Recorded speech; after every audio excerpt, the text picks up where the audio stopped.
half of your exams are now done. We've now got the second half to go, and you will begin fast ticking off subjects. This half term is absolutely crucial to your overall GCSE success. No matter what grade you're at now, no matter how well your first set of papers went, you've still got the second half to go. So how you act in half term is incredibly important. And in this video, I'm going to give you guys the best advice that helped me get all 9s and 2 A stars in my A-levels. And make sure you leave a like, make sure you subscribe. I'll try and keep it as concise and helpful as possible. Please also leave any comments. I'll try and respond to as many questions as I can. Now, here's the main advice, okay? The first thing that you need to do is rest, okay? That is important. You should probably have one rest day throughout half term. You've done a lot of papers, okay? So maybe tomorrow, maybe Sunday, have a rest day. That is okay, or at least do a little bit less work, okay? So rest is necessary. It's important to kind of recuperate this half term. Now, with that being said, this is now the time to put in effort, okay? So yeah, you do need some rest, but honestly, every single bit of effort you put in now is so worth it. Exams are right upon us. You can make a comeback in your paper 2 exams. Now, my next point then is to reflect, okay?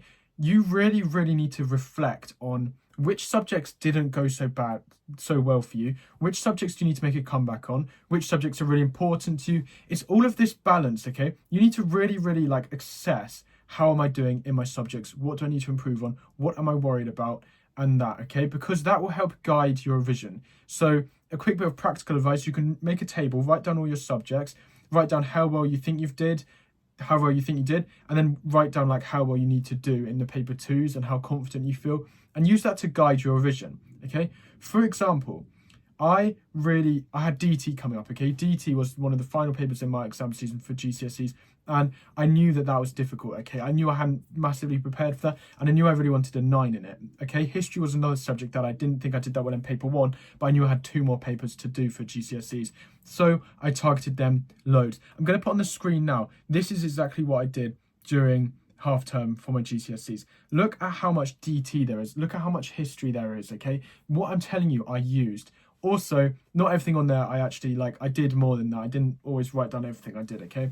So this brings on to my next point, which is the comeback mentality. Now, I have recently reset A-level history. I chose to reset A-level history, and I took my first paper yesterday, and it didn't go that well, okay? To be completely honest, I prepared quite a lot for it. Obviously, I've been busy, but I really did work hard for it, and it just didn't go that well. It felt like it didn't really click to the A star, which is what I'm aiming for, and I'm not going to let this get me down, okay? I'm going to be transparent with you guys. It didn't go as well as I wanted. I got a B last year. I wouldn't want that to happen again this year. But what I know is I've got 2 more papers. No matter, even if I got a C in that paper, I'm not going to give up on the A star, and I'm not going to stop really going for those papers 2 and 3 for A-level history, okay? You've got to have that comeback mentality. You cannot give up on anything when you've still got exams left. If maths paper 1 went awfully, you have 2/3 of maths to go. You have half of the science papers to go.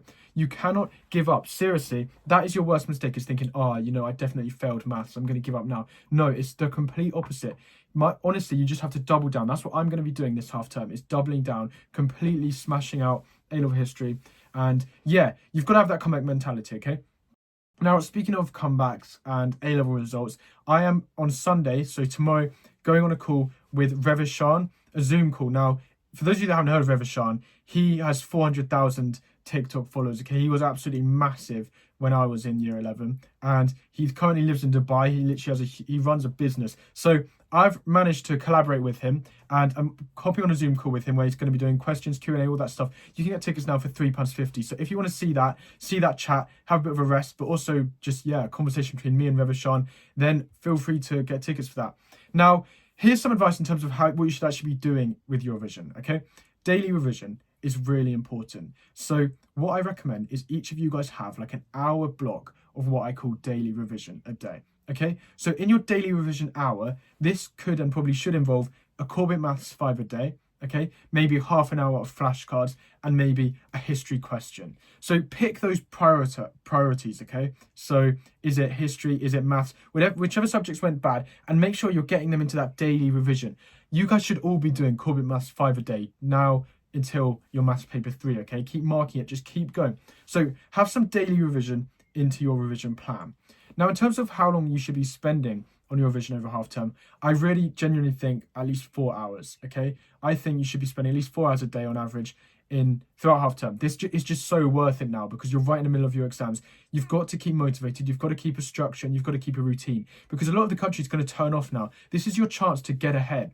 What happened for me was my paper 1 exams were probably a little weaker, but in half term I completely ground it out. And I think my paper 2s, if I were to look, I didn't actually see the exact papers. I reckon my paper 2s for all my subjects pretty much were actually better. So yeah, you've got to keep grinding, you've got to keep going, okay? Now, another example of what I did during A-levels is maths, okay? I didn't think maths was going to go too well, A-level maths, or at least I wanted an A star, and I wasn't quite there yet. Over half term, I did 4, each of them are 2 hours, maths papers, okay? So that's 8 hours of maths papers alone, and then I marked them, and that helped me get an A star. So it really, really is about thinking what your weaknesses is and realizing that you can improve so much in it, okay? For example, let's say chemistry paper 1 went awful. For chemistry paper 2, there's 5 topics pretty much. You could cover a topic a day and then a paper on Monday and Friday and Saturday or something, and you're massively improved in chemistry, okay? So because now you've only got the second paper content to go through, revision is becoming easier, okay? You've got more time to focus on less content. This is the chance for you to turn around your exams or even just completely secure the top grades, okay? So I really hope you guys are getting across, it's just so worth it to revise over half term, okay? Now, doing some papers, okay, is something I'd also recommend. Make sure you're doing a lot of papers, a lot of practice. I'd probably be splitting my revision about half and half content, papers and practice. I think people do neglect content. I know there are a lot of study tubers who are just past papers at absolutely everything. For me, they actually weren't everything. I think it's important to learn content. Still learn the content, still see what you can learn, and yeah, make sure you've got papers in your revision and you've got a daily revision block. I hope that video was helpful then. It's just really important to think about your priorities and accept that you need to put the work in, get a kind of structure going. Now, for those of you that want a bit more guidance and a bit more structure, I'm doing a call called The Final Push, 30 minutes from 7:30 to 8 every single night for the rest of exam season. Now, because half of it has gone, we've got the second half, and I've now got discounted second half of Final Push for £20, okay, for access to the whole thing. So that's less than £1 a day. Now, I'd really recommend doing that. You get added into a WhatsApp group chat with me. So if you want a bit more support, a bit more one-to-one support, then feel free to sign up to that. Also, sign up to my free email list, okay? I'm giving you guys an email every week to keep you going, and that's just going to continue throughout A-levels and beyond. I hope that video was helpful. Then please leave any comments. Like I said, please leave a like, and I look forward to seeing you in the next video. Good luck with your revision.